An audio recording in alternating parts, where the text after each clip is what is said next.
நார்மலாக செட்டு போடலான்ட்டு ஆரம்பிச்சேங்க. இடையில ஒரு சின்ன ஐடியா தோணுச்சு. சரி இப்போ இந்த மாதிரி ஒரு செட்டப் பண்ணால் லேபர்ஸு இது எல்லாமே குறையே, கொஞ்சம் அதிகமாக வளர்த்துறதுனால லேபர் குறையின்ட்டு ஒரு அந்த மோட்டிவில் இதை ஆரம்பிச்சிட்டாங்க. ஈஸி செட்டுன்னு பொறுத்த வரைக்கும் இந்த சைஸில் பண்ணணும் அப்படிங்கிற மாதிரி இருக்குங்களா? அது அப்படி இருக்குங்க. ஈஸி செட்டுங்கிறதுல எல்லாமே ஒரு 45க்கு 300, 350, 400 தினி நிறைய பக்கம் போட்டிருக்கிறாங்க. Okay okay. நாங்கள் வந்து நார்மலாக செட்டுங்கிறனால சரி 2 செட்டு அப்படியே இருக்கிறத கரெக்ட் டைமில் ஆர்டர் பண்ணி இந்த மாதிரி போட்டுட்டுங்க. நம்ம எத்தனை கோழிகள் இதில் வந்து நம்ம விடலாங்க? 23,000 கோழி உள்ளங்க. 23,000 கோழி நம்ம 2 செட்லேயும் சேர்ந்துங்க.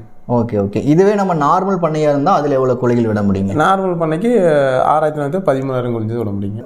நீங்கள் சொல்கிற போனால் அப்படியே டபுளாக இருக்குங்க. டபுள். இப்போ நம்ம ஈஸி செட்டு வந்திருக்கிறோம், எவ்வளோ செலவாச்சுங்க? இந்த சைஸில் 2 செட்டு போட்டிருக்கிறோம். இந்த சைஸில் செலவுன்னு எடுத்துக்கிட்டிங்கன்னா 1.10ங்க, 1,10,00,000 ரூபாய்ங்க. ஈஸி செட் அப்படின்ட்டாங்கன்னா இந்த நிப்பிள் லைனு, ஓகே, இந்த பேனல் போர்டு இதெல்லாம் வந்து குவாலிட்டி வேஸில் பார்த்து நல்ல கம்பெனியாக சூஸ் பண்ணுவானுங்க.